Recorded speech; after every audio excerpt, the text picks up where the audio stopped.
My worldwide friends, lend me your ears, and possibly your spare caffeine. I am here today to talk about a love that is deep, dark and steaming hot, a love that is both a morning sacrament and an afternoon rebellion. I am, of course, talking about my profound, all-consuming and slightly obsessive love for coffee. And not just the drink, but everything about it. I believe with every fiber of my being, every jittery, overcaffeinated fiber that coffee, in its entirety, is beautiful. Let us begin at the genesis, the bean. A humble, unassuming little pebble. It's not flashy like a gemstone. You wouldn't find it on a ring. Will you marry me? Here's a slightly wrinkled brown bean. And yet, within this tiny vessel lies a universe of potential. It is a geological record of its origin, the volcanic soil of Sumatra, the misty mountains of Colombia, the sun-drenched slopes of Ethiopia. It is a chemical masterpiece containing over 1,000 aromatic compounds, just waiting for the kiss of heat to perform a symphony for our senses. That's more complex than my last relationship, and significantly less bitter depending on the roast. The roast itself is a transformation of breathtaking beauty. From green and grassy, it journeys through stages with names that sound like a painter's palette. City roast. Full city, Vienna, French, Italian. It darkens, it cracks, it oils. It becomes something entirely new. The roaster is an alchemist, turning earthy seeds into bundles of fragrant promise. A light roast is bright and acidic, like a witty friend who always has a sharp, fruity comeback. A dark roast is bold and smoky, like a grizzled philosophical lumberjack who gives advice by a campfire. The log burns hottest before it becomes espresso, my son. Then the grind, the grind. The ritual of it, the crunch and crackle as those brittle beans are sacrificed to the greater good. The sound is a percussive prelude to joy. The aroma that erupts is an invisible cloud of instant hope. It is the only time being ground down is a positive, uplifting experience. If only my daily frustrations could be resolved by being put through a burr grinder and then having hot water poured over them. Actually, that's kind of what therapy is, now that I think about it. Now we enter the temple of preparation. And here the beauty diversifies into 1,000 splendid methods, each with its own personality. The French press is the comfortable, reliable sweatpants of coffee making. It's forgiving, it says, hey, it's Sunday morning, we're not trying to impress anyone. Let's just hang out and be robust. It's a full-bodied immersion, a coffee hug. The pour-over is the Zen master. The calligrapher, it is a slow, deliberate meditative ballet of water and grounds. You are the conductor, pouring in a gentle spiral, watching the bloom, that gorgeous, bubbling gasp of carbon dioxide as the grounds awaken. It's coffee as a mindfulness exercise.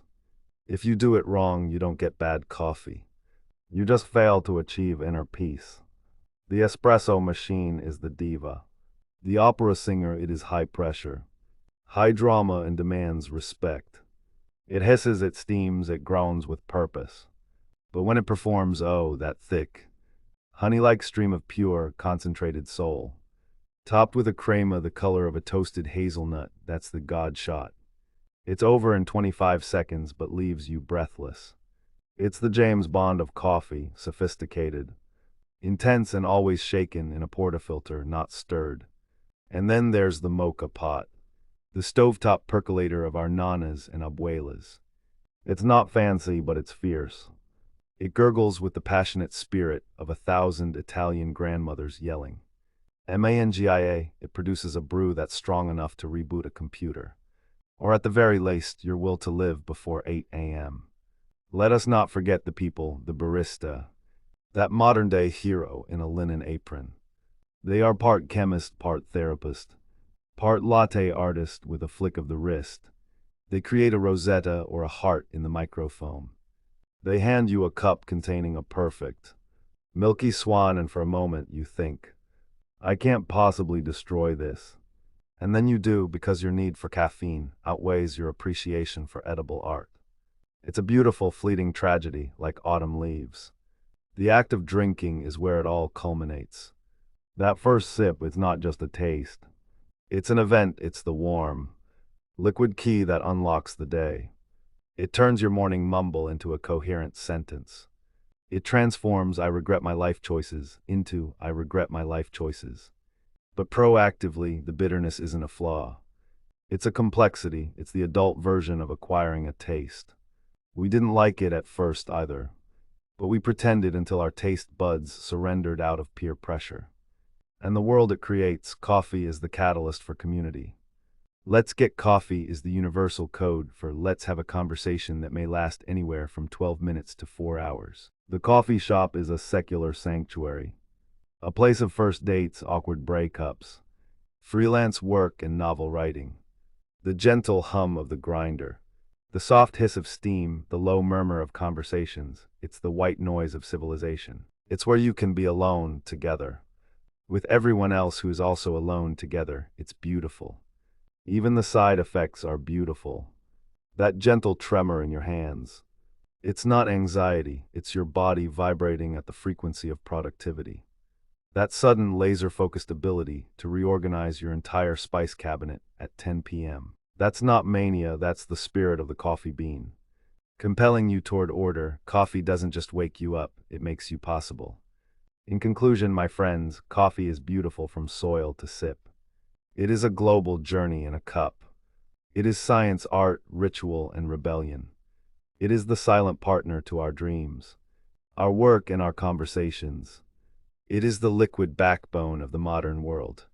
Without it, we'd just be a planet of very tired people, staring at each other, wondering what that word was for the thing you brew in the pot. We'd be decaffeinated. And a world without coffee, that's not a world I want to live in, that's just Monday.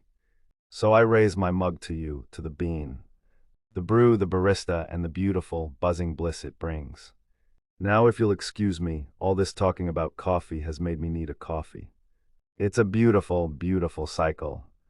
Thank you.